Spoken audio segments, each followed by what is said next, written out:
Welcome to this week's episode of the Modern Mentor Podcast. I'm your host, Rachel Cooke.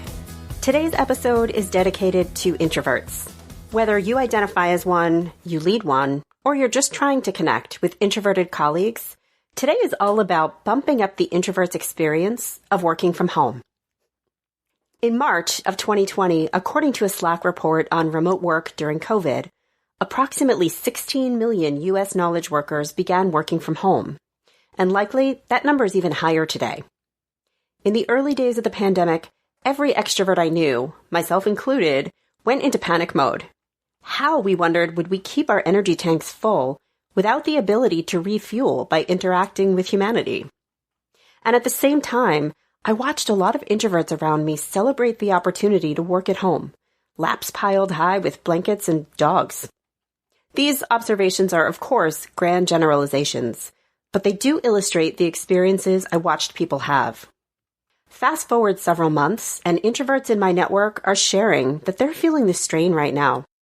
CNN reports that introverts make up 30 to 50% of the population. That's a lot of people to be struggling. So if you identify as an introvert, let's talk about some things you can do to maximize your experience of working from home for as long as it persists. First, start by recognizing the challenge you might be having. Success can't begin with a belief that you've already failed. So if you're an introvert who's struggling, start by recognizing it's okay not to be okay. Maybe you're not living your best life right now, but that's nothing to apologize for. Many of the things you might do to forge stimulating introvert-friendly connections just aren't available in the time of COVID. Susan Cain, author of Quiet, The Power of Introverts in a World That Can't Stop Talking, told Yahoo, while it's certainly true that it's easier for introverts to stay at home than it is for extroverts, each has a sweet spot located with a very different amount of stimulation. For Cain, an introvert herself, a favorite way to work is what she calls alone together. Being in a situation where you can feel the energy of other people around you, but also have the freedom to go inside your own head. An example of this might be working in a coffee shop surrounded by strangers. But this alone together dynamic is hard to replicate right now. So in the absence of that pressure release valve, start by just honoring whatever experience you're having. The world may be telling you we're living in an introvert's paradise, but I'm giving you permission to feel otherwise. Next, communicate your experience to your colleagues. Marty Olson-Laney, author of The Introvert Advantage, explained to Bustle, introverts have a longer neural pathway for processing stimuli. In other words, as they process information, introverts are carefully attending to their internal thoughts and feelings at the same time. What I've personally witnessed during the pandemic is that introverts tend to be much quieter on Zoom calls. According to Laney, it's because they're processing. But to us extroverts, it can look like they've checked out or disengaged. So introverts, this is your chance to school us. Don't be shy about letting your colleagues know that quietly processing may be how you'll show up. Try saying something like, hey guys, if I seem quiet, just know I'm taking it in and reflecting. I may have less to say on this call, but I promise I'll circle back with a point of view. Notice there were a total of 0 apologies in that example. It's just a statement of your experience, so the extroverts around you don't draw false conclusions. Next, use varying modalities in virtual meetings. For me, 2020 was a year of learning to run virtual meetings designed to engage all sorts of personalities. I've learned that some people love having the talking stick in a Zoom meeting, while others struggle to have their voices heard. One thing I've found is that some of the modalities offered by these video conferencing platforms, things like polls, chats, whiteboards, and breakout rooms, can create spaces that feel more comfortable for introverts. So if you're struggling to break into what feels like nonstop chatter, ask your meeting's host if they'd mind posing a question or two as a poll or a chat, rather than a verbal ask. Or suggest that your host pose a challenge and then pull up a whiteboard on which everyone can post their ideas at once. These alternative means of communicating create a little more space for reflection and thought, which lend well to the reflective nature of the introvert's mind. Next, find ways to create connection that feels meaningful to you.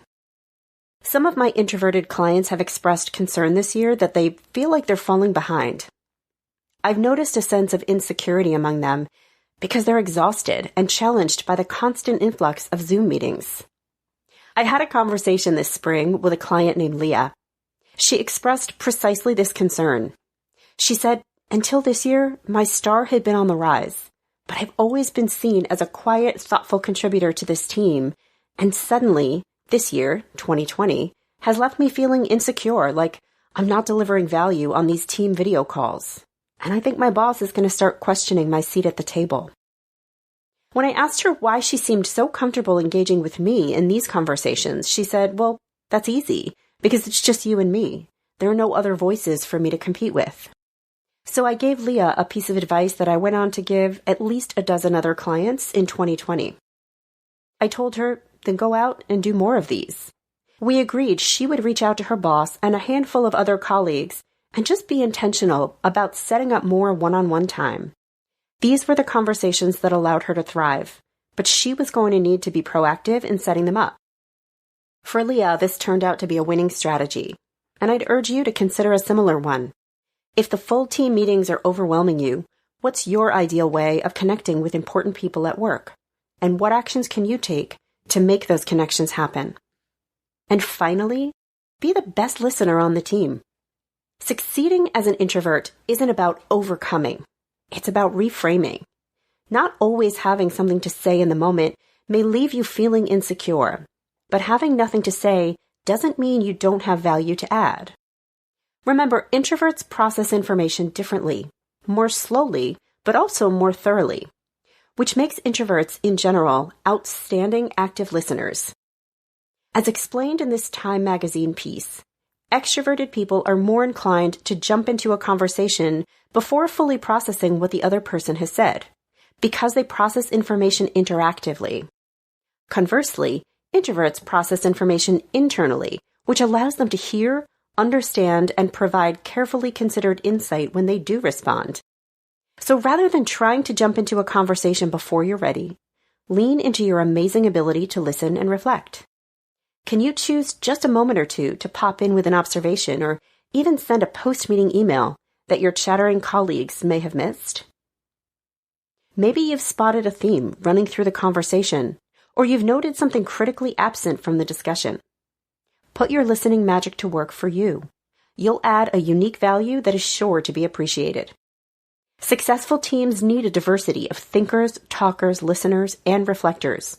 So present your own unique combination of those things. Deliver value in a way that only you can, and feel confident that your star is in its rightful place. Have a question I can answer? Check out all the links in my bio for ways you can reach me. You can also visit my website at leadabovenoise.com or follow me on the Modern Mentor podcast page on LinkedIn, where I share exclusive tips, videos, and musings. Join me next week for another great episode, and until then, thanks so much for listening, and have a successful week.